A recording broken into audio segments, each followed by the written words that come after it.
अब अपन चर्चा करने वाले हैं स्कंदगुप्त की मुद्राओं की।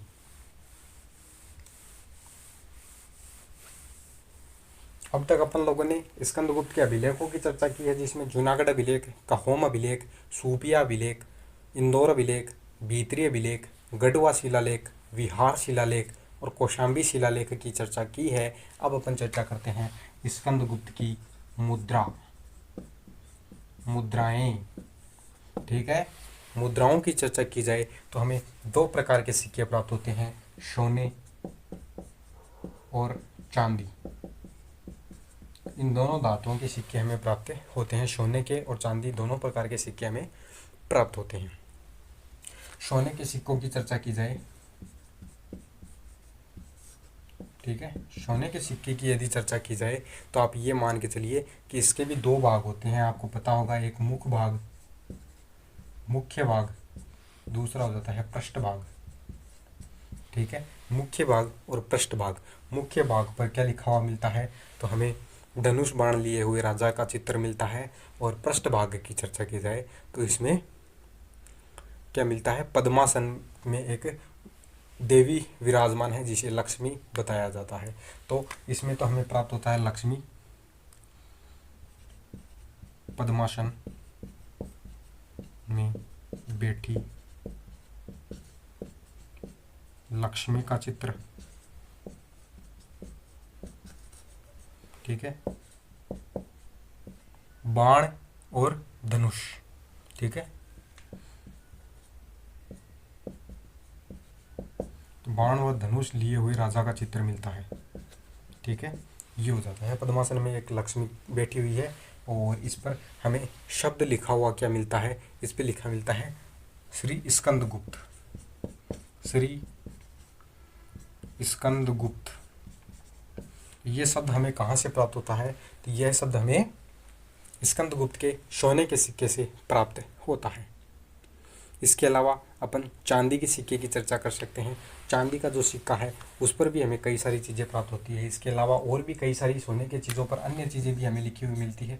अन्य चीज़ों में आप ये मान के चलिए कि गरुड़, कुछ सिक्कों पर हमें गरुड़ की आकृति मिल जाती है। ठीक है, और कुछ सिक्कों पर हमें उपाधि भी मिल जाती है, क्रमादित्य। ठीक है, याद रख लेना, क्रमादित्य उपाधि कहाँ लिखी हुई मिलती है, सोने के सिक्के पर लिखी हुई मिलती है। स्कंदगुप्त को क्रमादित्य कहा गया है, तो यह हमें सिक्कों से प्राप्त होता है। अब मैं आपको बताता हूँ चांदी के सिक्के की चर्चा। चांदी के सिक्के के भी दो भाग होते हैं, एक मुख्य भाग, ठीक है, मुख्य और एक पृष्ठ। ठीक है, चांदी के सिक्के का जो मुख्य भाग है उस पर हमें क्या मिलता है, वक्ष तक राजा का चित्र। ठीक है, वक्ष तक राजा का चित्र। ठीक है, ये चीज़ हमें प्राप्त होती है। दूसरी तरफ गरुड़ और नंदी के चित्र मिलते हैं। गरुड़ व नंदी के चित्र हमें देखने को मिलते हैं। तो इस तरीके के हमें सोने व चांदी के सिक्के प्राप्त होते हैं। इसी सिक्के पर उपाधियों की बात की जाए तो एक शब्द लिखा हुआ मिलता है, परम भागवत। ठीक है, ये चीज़ भी हमें प्राप्त हो जाती है। तो ये चीज़ हमें चांदी के सिक्के से प्राप्त होती है। अब अपन चर्चा करते हैं, मुद्राओं में अपन ने चर्चा कर ली। इसके बाद अपन चर्चा करते हैं साहित्यिक स्रोत की। तो साहित्यिक स्रोत के अंदर आप ये मान के चलिए कुछ ग्रंथ आते हैं साहित्य में। आप ये याद रखना, एक तो आ जाता है कथा सरित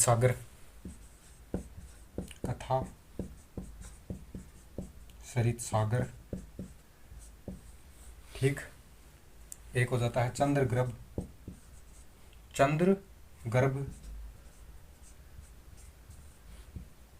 परिप्रच्छ। ठीक है, एक ये ग्रंथ हमें प्राप्त होता है, एक का चांद्र व्याकरण। ठीक, एक ग्रंथ ये हो जाता है। एक हो जाता है आर्य मंजूश्री मूलकल्प। ठीक है। ये हमें साहित्य प्राप्त होते हैं जहाँ से हमें स्कंदगुप्त की चर्चा देखने को मिलती है। तो इस तरीके से हमें स्कंदगुप्त के बारे में भी जानकारी के स्रोतों में अभिलेख प्राप्त होते हैं, मुद्राएं प्राप्त होती है जिनमें सोने व चांदी की मुद्राएं हैं। इसके साथ में साहित्य की चर्चा की जाए तो कथा सरित सागर, चंद्र गर्भ परिप्रच्छ, ठीक, और एक चांद्र व्याकरण, एक आर्य मंजूश्री मूलकल्प, ये हमें प्राप्त होते हैं। अब अपन बात करते हैं स्कंदगुप्त की सैनिक उपलब्धियां। स्कंदगुप्त की सैनिक उपलब्धियां, सैनिक उपलब्धि,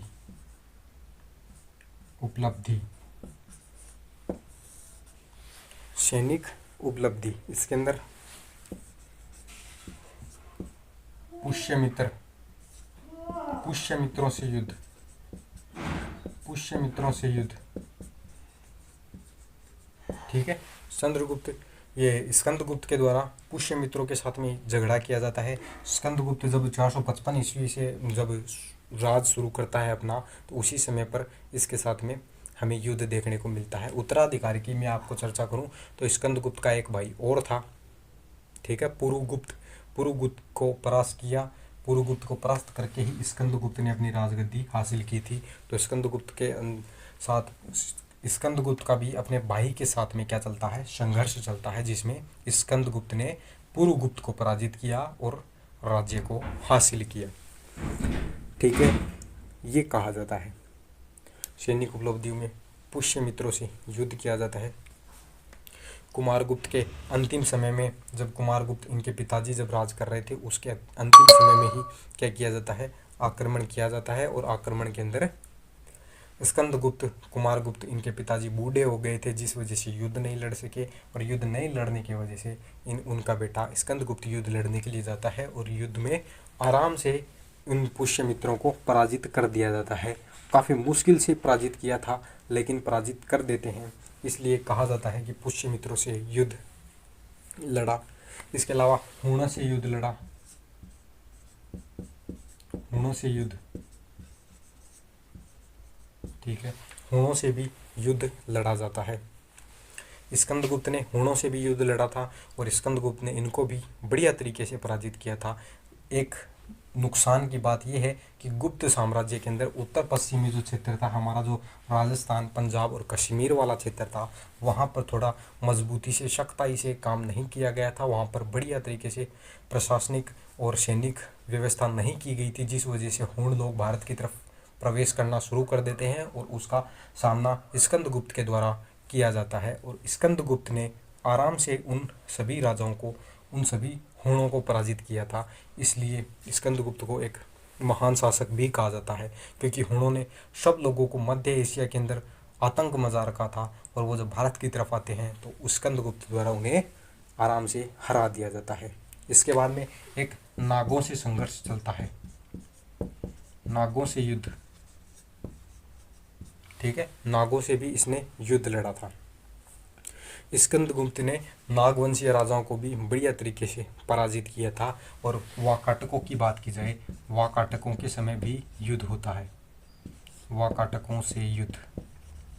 और वाकाटकों से युद्ध की कहानी की यदि चर्चा की जाए तो गुप्त साम्राज्य के अंदर एक क्षेत्र आया करता था मालवा, ठीक है, और मालवा प्रदेश के जो राज्यपाल हुआ करते थे वो वाकाटकों के साथ में मिल जाते हैं। और वाकाटकों के साथ में मिलने के बाद में मालवा के प्रदेश के प्रांतीय राजा और वाकाटक दोनों एक साथ मिल करके इस पर, स्कंदगुप्त पर आक्रमण करते हैं। उस समय वाकाटकों का जो राजा था उसका नाम नरेंद्र सेन हुआ करता था, और नरेंद्र सेन ने स्कंदगुप्त पर आक्रमण किया था, जिसको स्कंदगुप्त ने आराम से हरा दिया था। इसलिए कहा जाता है कि वाकाटकों से भी युद्ध हुआ था।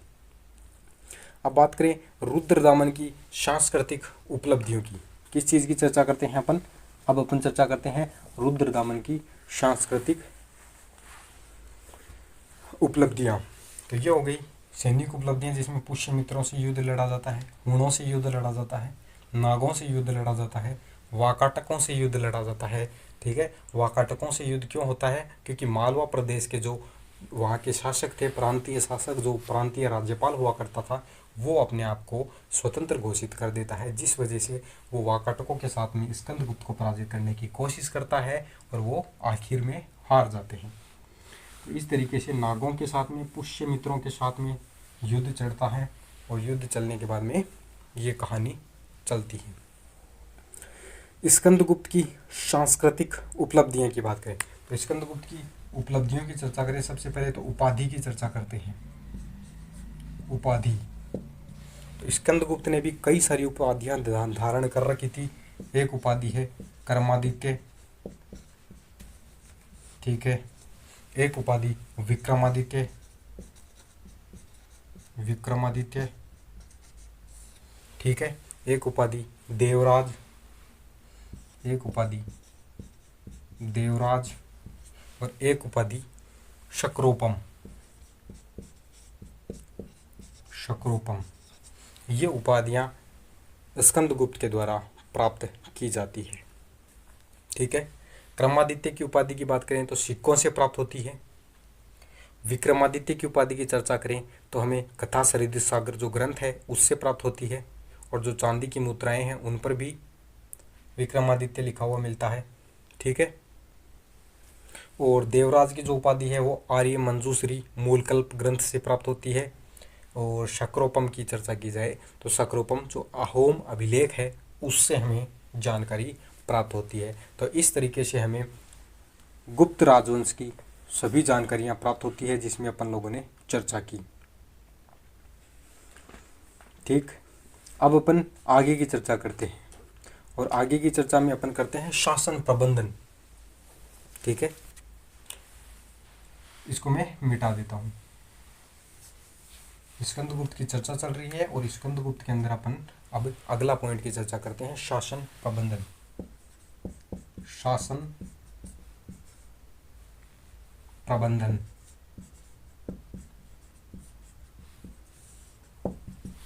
शासन प्रबंधन की चर्चा करते हैं तो साम्राज्य जो था वो प्रांतों में विभक्त था। प्रांतों को विषय या फिर गोप्ता कहा जाता था। प्रांत को क्या कहा जाता था? विषय, और भुक्ति शब्द काम में लिया जाता है। तो प्रांतों को क्या कहा जाता था? विषय और भुक्ति कहा जाता था, ठीक है। और प्रांतों को जो संभालता था उस व्यक्ति को गोप्ता के नाम से जाना जाता था। क्या कहा जाता था? उन व्यक्तियों को गोप्ता कहा जाता था। कुछ अपन चर्चा कर लेते हैं, कुछ गोप्ता, प्रमुख गोप्ता कौन कौन थे? स्कंदगुप्त के काल में प्रमुख गोप्ता कौन कौन थे? प्रमुख गोप्ता कौन कौन थे? गोप्ताओं के अंदर एक व्यक्ति आता है प्रणदत्त। ये कहाँ का था? सौराष्ट्र का, ठीक है। इसके अंडर में सौराष्ट्र हुआ करता था। एक व्यक्ति है सर्वनाग। सर्वनाग, सर्वनाग कहाँ का था? गंगा यमुना दोआब क्षेत्र का। गंगा यमुना दोआब, ठीक। एक और व्यक्ति की आप चर्चा कर सकते हैं, जिसे अपन क्या कहते हैं? कौशाम्बी। एक क्षेत्र और हो जाता है अपना कौशाम्बी। और कौशाम्बी का जो था वो कौन था? तो कौशाम्बी का था भीमवर्मन। भीमवर्मन, ठीक है। भीमवर्मन जो है वो कौशाम्बी का गोप्ता हुआ करता था। कुछ अन्य स्थानीय प्रशासन की बात करें तो अन्य पदाधिकारी, ठीक है। अन्य पदाधिकारी में आप याद रख सकते हैं अग्रहारिक। एक आता है अग्रहारिक, ठीक।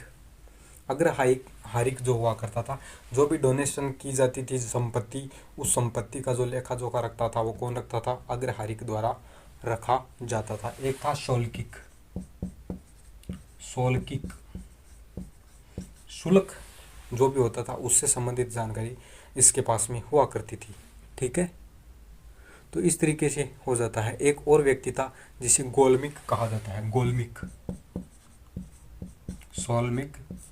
शौल्किक और गोलमिक। गोलमिक जो हुआ करता था वो जंगल से संबंधित जानकारी रखा करता था। तो इस तरीके से स्कंदगुप्त के प्रशासन से संबंधित हमें जो जानकारी प्राप्त होती है वो ये है। पर्णदत्त सौराष्ट्र साम्राज्य संभाला करता था। सर्वनाग गंगा यमुना दोआब के क्षेत्र में था। कौशाम्बी जो था वो भीमवर्मन के अंडर में आया करता था। तो इस तरीके से शासन प्रबंधन चलता था, जिसमें अग्रहारिक जो था वो दान की हुई संपत्ति का ख्याल रखता था। शौल्किक जो था शुल्क से संबंधित जानकारी थी उसके पास में मिलती थी। इसके अलावा गौलमिक जो है उसके पास में जंगलों की जानकारी उपलब्ध हुआ करती थी। जंगल से संबंधित आंकड़े वो इकट्ठे किया करता था। तो इस तरीके से हो जाता है। स्कंदगुप्त के धर्म की बात कर लेते हैं। ठीक है, धर्म की बात करें तो सबसे ज़्यादा हमें देखने को मिलता है कि ये गुप्त वंश के जितने भी राजा रहे हैं वो अधिकतर जो है वो वैष्णव धर्म के थे। और वैष्णव धर्म के होने के साथ साथ में इन्होंने किसी दूसरे या फिर अपनी जनता को कभी परेशान नहीं किया। ये लोग उनको फुल स्वतंत्रता देते थे कि वो बौद्ध, जैन, शैव जो भी धर्म अपनाना चाहे वो अपना सकते हैं।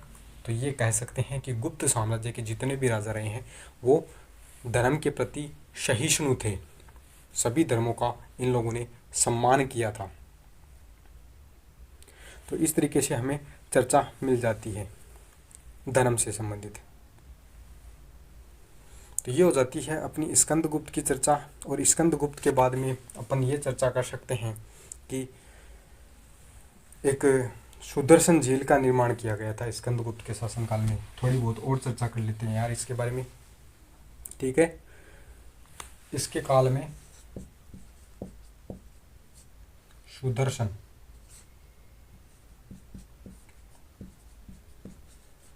सुदर्शन झील का जो डैम है उसका पुनः निर्माण करवाया जाता है। ठीक है, तो ये चीज़ आप याद रख सकते हैं। और पुनः निर्माण करवाया जाता है ये आप याद रख सकते हैं। इसके अलावा आप ये याद रख सकते हैं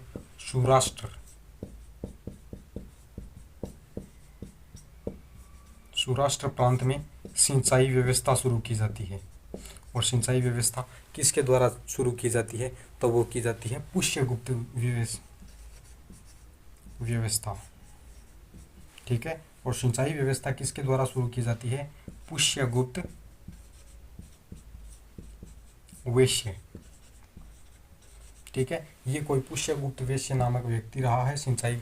तो इसके द्वारा सौराष्ट्र प्रांत का जो था ये व्यक्ति, इसके द्वारा सिंचाई व्यवस्था लागू की जाती है।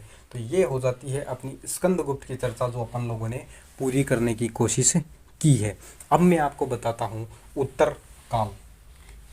स्कंदगुप्त तक जो था वो चरम साम्राज्य हुआ करता था। गुप्त वंश में अपन लोगों ने कई सारे राजाओं की चर्चा की, जिसमें से कुछ प्रमुख थे। ठीक है, तो इसको अपन ये कह सकते हैं कि अब पढ़ रहे हैं अपन उत्तरगुप्त काल।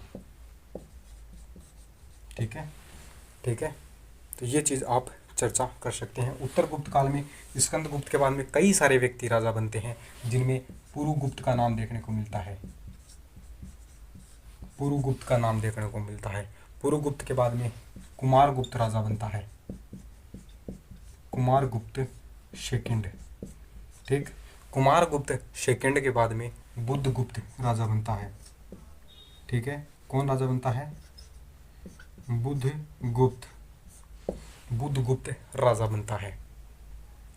बुद्धगुप्त के बाद में नरसिंहगुप्त राजा बनता है। तो कौन राजा बनता है? नरसिंहगुप्त राजा बनता है। नरसिंहगुप्त के बाद में कुमारगुप्त तृतीय राजा बनता है। इसके बाद में कुमारगुप्त तृतीय राजा बनता है। और कुमारगुप्त तृतीय के बाद में विष्णुगुप्त राजा बनता है। ठीक है, विष्णुगुप्त। और विष्णुगुप्त जो होता है वो गुप्त साम्राज्य का अंतिम शासक था, जिसने 540 से लगा करके 550 ईस्वी तक साम्राज्य को संभाला था। इस तरीके से अपना गुप्त वंश हो जाता है। ठीक है, तो ये हो जाता है अपना गुप्त वंश, जिसके बारे में अपन लोगों ने चर्चा की। अब मैं आपको एक छोटा सा पॉइंट और बता देता हूँ कि गुप्तों का पतन किस प्रकार से होता है। गुप्तों का पतन, तो गुप्त वंश का पतन किस प्रकार से हुआ। पतन के अंदर आप ये याद रखना कि एक तो सर्वाधिक उन्होंने आक्रमण किया। जहाँ तक स्कंदगुप्त की बात है, स्कंदगुप्त ने हुणों को आराम से पराजित कर दिया था, लेकिन स्कंदगुप्त के बाद में जो भी राजा बनते हैं वो सब के सब कमज़ोर थे, जिस वजह से हुण लोग जो है वो विजय हासिल कर पाते हैं। ठीक है, हुणों में ही एक व्यक्ति का नाम आता है जिसको बोलते हैं तोरमाण। ठीक है, तोरमाण की विजय, हुणों का जो राजा रहा है वो रहा है तोरमाण। तो तोरमाण ने क्या किया, गुप्त साम्राज्य के एक बड़े हिस्से को, जिसमें आज का अपना राजस्थान, पंजाब, हरियाणा, पश्चिमी उत्तर प्रदेश और इसके साथ में गुजरात, ठीक है, कुछ हिस्सा एमपी का, वो सारा क्षेत्र जो आया करता था तोरमाण के द्वारा विजित कर लिया जाता है। और तोरमाण जो था वो कौन था, एक हूण व्यक्ति था, एक हूण आक्रमणकारी था। तो इसके द्वारा पश्चिमी भारत की विजय कर ली जाती है। और तोरमाण की विजय के पश्चात हम देखते हैं कि तोरमाण का एक बेटा होता है, वो उस बेटा का नाम था मिहिरकुल। तोरमाण ने विजय हासिल की और बेटे ने क्रूरता दिखाई, मिहिरकुल। ठीक है, मिहिरकुल कौन था, तोरमाण का बेटा था। तो तोरमाण के बेटे मिहिरकुल के द्वारा क्या किया जाता है, क्रूरता से बौद्ध धर्म के अनुयायियों का बढ़िया तरीका से क्या किया जाता है, दमन किया जाता है। इस वजह से हुणों ने क्या किया, पूरे के पूरे गुप्त साम्राज्य को क्या किया, पूरा का पूरा बिगाड़ दिया, उसका सिस्टम बिगाड़ दिया। सारे क्षेत्र पे ये लोग कब्जा करना शुरू कर देते हैं। और एक चीज़ और देखने को मिलती है कि भाई जब तक स्कंदगुप्त था तब तक तो कोई दिक्कत वाली बात नहीं थी, उसके बाद में सामंतों का उदय हो जाता है। सामंत कौन होते हैं इसके बारे में अपन फिर कभी देखेंगे, लेकिन आप ये याद रखना कि एक राजा के अंडर में प्रांत हुआ करते थे। प्रांतों को जो संभालता था वो कौन संभालता था, वो सामंत लोग संभाला करते थे। पहले तो उनको सैलरी दी जाती थी, लेकिन स्कंदगुप्त के बाद में हम देखते हैं कि उन लोगों को क्या किया जाता है, सैलरी की जगह पर ज़मीन देना शुरू कर दिया जाता है। और जब ज़मीन उनके पास में आती है तो वो अपने आप को किंग समझने लग जाते हैं, वहाँ से टैक्स वसूलना शुरू कर देते हैं, वहाँ के लोगों का शोषण करना शुरू कर देते हैं और राजा के खिलाफ खड़े होना शुरू कर देते हैं। और सामंतों के उदय के अंदर अपने को एक क्षेत्र देखने को मिलता है, मालवा का यशोवर्मन गुप्त। ठीक है, इसको आप याद रख लेना, मालवा का यशोवर्मन। और ये यशोवर्मन जो है वो क्या करता है, अपने आप को स्वतंत्र घोषित कर देता है और गुप्त साम्राज्य को चुनौती देता है, गुप्त राजाओं को चुनौती देता है। इसी के साथ में यशोवर्मन की विजय होती है और विजय के साथ में ही हम देखते हैं कि गुप्त साम्राज्य का एक छोटा हिस्सा या फिर कहें एक बड़ा हिस्सा मालवा क्षेत्र इसके अधीन हो जाता है। तो इस तरीके से अपन कई सारे कारण हैं। इसके अलावा आर्थिक पतन बोल सकते हैं अपन, और सामंतियां प्रवृत्तियां बोल सकते हैं। एक आर्थिक पतन भी लिख सकते हैं आप देखते हैं कि शुरुआत में जो सोने के सिक्के थे वो प्योर सोने के सिक्के थे। बाद में अगर सोने के सिक्के देखे जाते हैं स्कंदगुप्त के काल में, तो उनमें थोड़ी बहुत मात्रा में और अन्य धातुएं भी मिला दी जाती है, तो मिलावट शुरू कर दी जाती है सोने के सिक्कों में भी। ठीक है, तो इनका आर्थिक पतन हो जाता है। इनके पास में जो भंडार था धन का वो धीरे धीरे ख़त्म होने लग जाता है, जिस वजह से ये लोग जिनको भी राज्यपाल या फिर प्रांतीय राजा या फिर प्रांतीय राज्यपाल नियुक्त करते थे, प्रांतीय गवर्नर नियुक्त करते थे, तो ये लोग उसको ज़मीन दे दिया करते थे, उसको गांव दे दिया करते थे कि आप इस क्षेत्र से टैक्स वसूल कर लीजिएगा। ठीक है, तो इस तरीके से गुप्त साम्राज्य के पतन के कई सारे कारण बनते हैं, जिसकी वजह से गुप्त साम्राज्य का पतन होता है। और इसी के साथ में एक पॉइंट और, नए राज्यों का उदय। नए राज्यों का उदय, नए राज्यों के उदय की यदि चर्चा की जाए तो आप देखते हैं कि गुप्तों के जब गुप्तों का पतन हो रहा था तो उसी समय कई सारे साम्राज्यों का उदय भी हो रहा था। जिस तरीके से अपन देखते हैं तो पतन के साथ साथ कुछ राज्य का उदय हो रहा था, जैसे कि थानेसर में पुष्यभूति, कन्नौज के मोखरी, ठीक है, वल्लभी के मैत्रक, इनका उदय हो रहा था। चालुक्य, पल्लव, ये लोग क्या हो रहे थे, शक्तिशाली हो रहे थे। इस तरीके से नए राज्यों के उदय ने भी गुप्त साम्राज्य को चोट पहुंचाई। इस वजह से गुप्त साम्राज्य का पतन होता है। इसी के साथ में आज हमारा जो टॉपिक है वो कंप्लीट होता है, जिसके अंदर अपन लोगों ने गुप्त साम्राज्य के बारे में पूरी जानकारी इकट्ठा करने की कोशिश की है। अभी भी बहुत सारी चीज़ें बाकी है इस साम्राज्य में, लेकिन अपन लोगों ने काफ़ी लंबी क्लास ले ली है। इस वजह से अपन सोच रहे हैं कि इतना काफ़ी है, बाकी चीज़ें आप खुद देख लीजिएगा अपनी तरफ से। ये होता है अपना गुप्त वंश, जिसके बारे में चर्चा की। अगला टॉपिक अगले राजवंश के बारे में चर्चा करेंगे। आपको मैं पूरी हिस्ट्री बताने वाला हूँ, ठीक है। तो वो कोई टेंशन की बात नहीं है, पूरी हिस्ट्री को डिटेल में समझने की कोशिश अपन लोग करेंगे। धन्यवाद दोस्तों।